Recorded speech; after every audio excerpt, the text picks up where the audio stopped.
Jasa para ulama dan kiai dalam upaya merebut dan mempertahankan kemerdekaan bangsa ini tidak dapat dipandang sebelah mata. Salah satu sejarah penting terlibatnya para ulama dan kiai adalah peristiwa resolusi jihad yang dikeluarkan oleh Rais Akbar Hadratus Syekh Kiai Haji Hasyim Asy'ari pada tanggal 22 Oktober 1945 dan kini diperingati sebagai Hari Santri. Salah satu bukti sejarah peran serta para ulama dan kiai dalam perjuangan merebut dan mempertahankan kemerdekaan Republik Indonesia adalah Gedung MPU. MPU merupakan singkatan dari Markas Besar Ulama yang dulunya dipakai sebagai pusat komando Barisan Mujahidin yang dipimpin Kiai Haji Abdul Wahab Hasbullah untuk perjuangan 10 November 1945.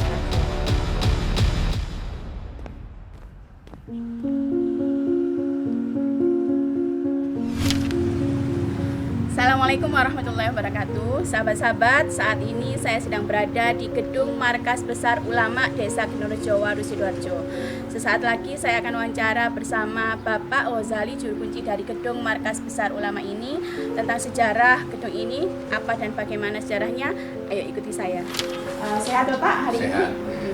Saya mau bertanya-tanya tentang sejarah dari Markas Besar Ulama ini. Yang pertama, yang paling dasar adalah sebenarnya sejarah Markas Besar Ulama ini bagaimana? Rumah ini sejarahnya dulu yang punya kan Pak Haji Rais.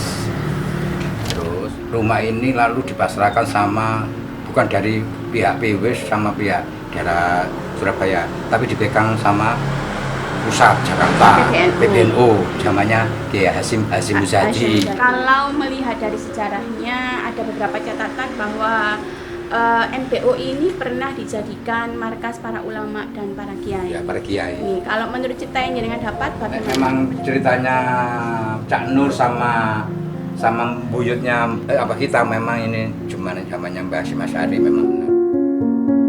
Gedung Markas Besar Ulama ini menjadi tempat berkumpulnya para ulama dan kiai setelah hancurnya Markas Besar Ulama Jawa Timur yang berada di Jalan Belauran Gang 1 menjelang akhir November 1945 akibat dibom oleh tentara Sekutu. Kalau sejarah MPU yang saya ketahui, ini cerita dari abah saya. Itu waktu perang melawan penjajah Belanda dulu, di MPU itu ditempati sebagai markasnya kiai-kiai sepuh. Sedangkan di rumah ini itu sebagai tempat berkumpulnya yang pejuang-pejuang dari pemuda-pemuda.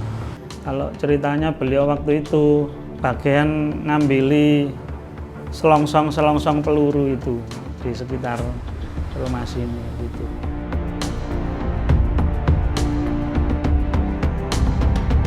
Ada cerita kalau biasanya musyawarah itu biasanya di lantai atas gitu. Mungkin apakah itu khawatir didengar oleh tetangga-tetangga atau oleh tentara Belanda. Dalam sebuah buku berjudul Surabaya, Kota Pahlawan Santri yang ditulis oleh Rijal Mumazik dijelaskan bahwa dari rumah inilah koordinasi antar lini pejuang dijalankan lintas front hingga awal 1946. Kemudian rumah ini ditinggalkan saat para pejuang mundur dan bertahan di area Mojokerto. Gedung Markas Besar Ulama dengan lebar bangunan 6,6 meter dan panjang bangunan 10 meter terdiri dari 4 ruang, ruang tamu, ruang tengah, dan 2 kamar tidur. Gedung milik Haji Rais ini dibangun pada tahun 1937 dengan hak milik atas nama Kalimah, istri pertamanya. Pada tanggal 9 Juni 1992, rumah ini diwariskan kepada Haji Ahmad Dimyati, kemudian dijual ke Umar Hamid. Dari sinilah awal mula gedung Markas Besar Ulama ini nantinya dibeli oleh Kiai Haji Asep Saifuddin Halim. Pada tahun 1999, Kiai Haji Asep Saifuddin Halim selaku Ketua PCNU Kota Surabaya membeli rumah markas besar ulama dari seorang yang bernama Umar Hamid. Dan dari kantong pribadinya lah Kiai Asep akhirnya membeli rumah ini.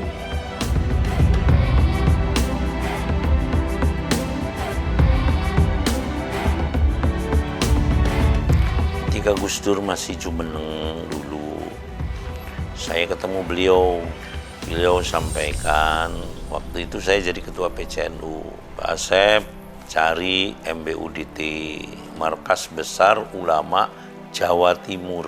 Itu dulu ulama Jawa Timur, markas besarnya di sana, di dalam rangka mempertahankan kemerdekaan Indonesia, merebut dan mempertahankan kemerdekaan Indonesia. Kamu cari, saya cari. Dan nanti kalau sudah kamu ketemukan, ya kamu beli. Setelah saya beli, kemudian saya tidak lagi jadi ketua PCNU. Karena tidak lagi jadi ketua PCNU, maka saya serahkan ke Kiai Hasyim Muzadi di Jakarta.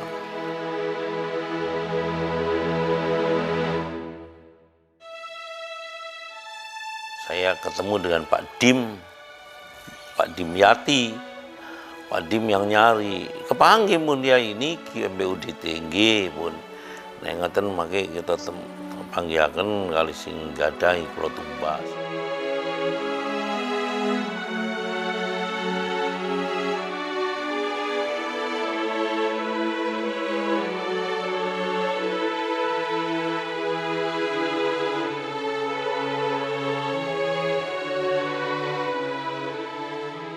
Begitu dahsyatnya cerita para kiai dan para santri dalam melawan penjajah membuat kita berkontemplasi untuk melakukan jihad pada masa kekinian.